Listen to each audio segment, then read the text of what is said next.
Hey guys! I know it's been a long time, but today I present to you the Leo key. This was the most popular and requested key, so I really hope you guys enjoy it.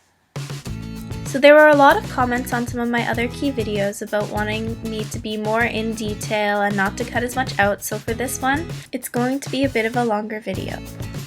So what you'll need is some gold polymer clay, translucent polymer clay, and some red polymer clay, as well as a paper clip or a really long head pin. So what I've recently started doing is I've been putting paper clips or really long head pins in the center of my keys to make them much more durable and make them not break as easily. So as you can see here, I'm just straightening out a paper clip. Once that's all ready to go, take some of your gold clay. Here I'm using Fimo brand because I really like the metallic colors that they have.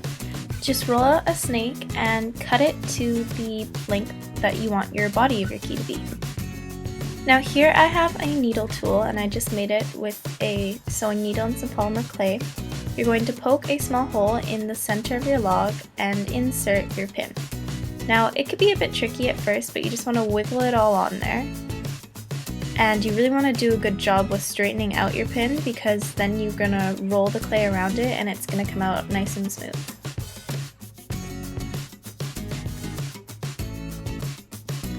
Now we're going to work on the head of the key. So take another ball of gold clay, roll it out and flatten it so it's about 4 millimeters thick.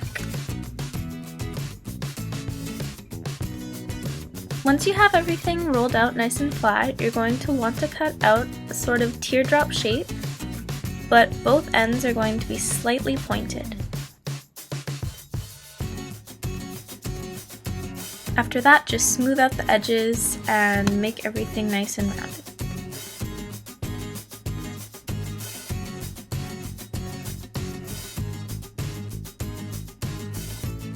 Alright, so now I'm just sketching a circle in the middle of the head of the key so that I'll be able to find out where I'm going to put the translucent clay near the end of the tutorial.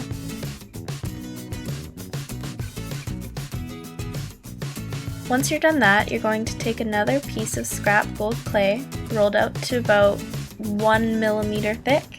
You don't want it to be that thick. And you're going to sketch the lion's head.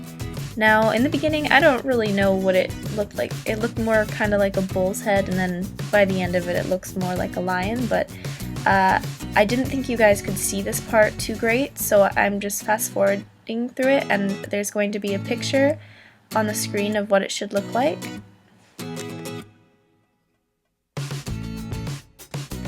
Alright, this is what it looks like when I'm done. Alright, now you're going to roll out another thin piece of clay and you're going to cut diamond shapes. And basically what you're going to want to do is you're going to want to cut enough diamond shapes to fill up all around the circle. Now, with this part, I just kind of went free-handed and some of the diamonds are a bit bigger, some are a bit smaller, some are a bit larger like the one I just put on now. Basically, you can experiment with which ones you like best. You can try them with them hanging over the key, you can try them all on the key, you could even just trace it into the key. But I liked what this effect was giving me, so feel free to play around with how you want to put the lion's mane on.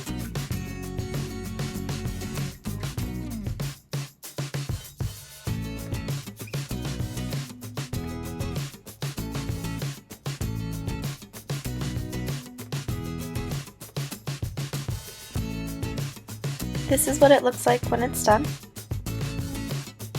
Now we're going to work on the bottom of the key, and to do that you're going to need a few more logs. You're going to want to make these a little skinnier than your main one, and you're going to cut off little pointed bits, and this is going to make the bottom part of the key.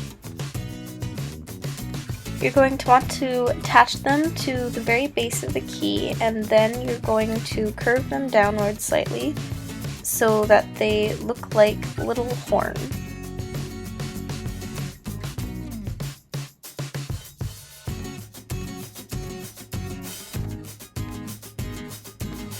Alright, now with an even thinner piece of clay, you're going to make an S sort of shape, and you're going to attach it right above where those bottom horns are. You're going to want to leave a little bit of a space because we're going to put a little triangle type piece of clay there in a minute.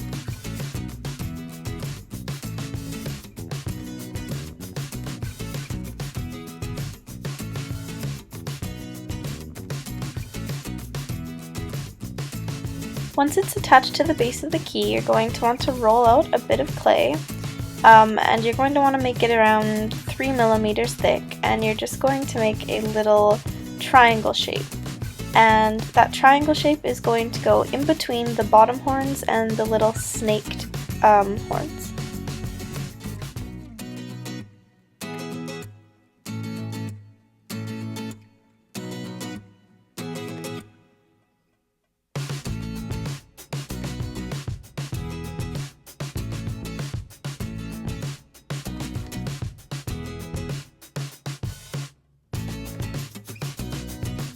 Now you're going to want to roll out an even thinner little snake, and it's going to go in between the S.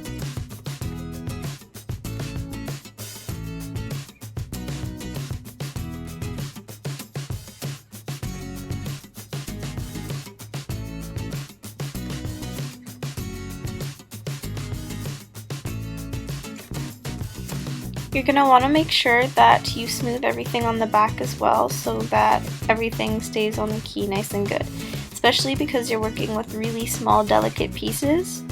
When you're baking this, you're going to want to bake it a little bit longer, and you're going to really want to smooth everything together.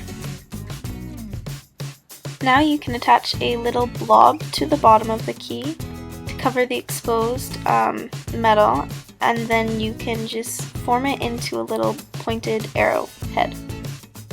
Now that we're done the base, we're going to roll out a bit of translucent clay, maybe around 2 millimeters thick, and you're going to cut a circle out of it. Now I'm adding some TLS in between the translucent clay and the gold one, just so that it will stick a lot better. And then you're just going to want to put it where you traced your outline, and then attach the little lion head as well. Now it's time to attach the head to the body of the key.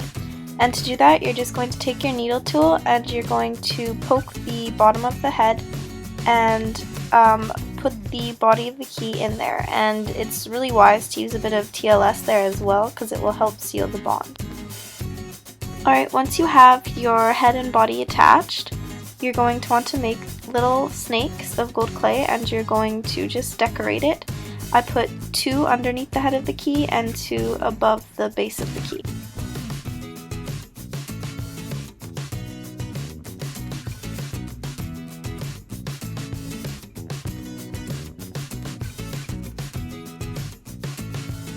And here I'm just tracing the Leo symbol into the translucent clay. Now you're going to want to take your red clay and roll out a really thin snake, and you're basically just going to fill in the little design that you outlined on the translucent clay.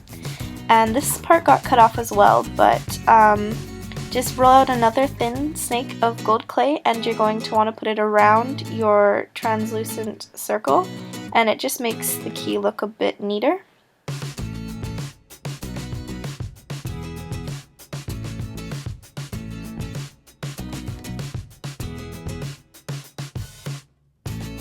Alright, once you've baked it according to the baking instructions on your polymer clay, you can glaze it, and if you want to, you could put a head pin in it as well, and this is kind of what it will look like. If you guys like this tutorial, I have 4 other ones, and I'm currently working on doing the rest of the celestial keys. Please feel free to check them out. The links will be in the description box below. And if you like this video, please leave a thumbs up and share it and add it to your favorites. I've really been working on making a lot of keys, and recently I have been adding a few of them to my Etsy store. There won't be a lot up yet because they do take a long time to make, but feel free to check those out or request a custom order from me, and I will see what I can do. I also got Instagram recently, so if you guys have been making any of my keys or any other creations that you guys want to show me, please feel free to use the hashtag #KulaCreations, and I might end up making a gallery of some of my favorites in the next tutorial. Thanks for watching! Bye!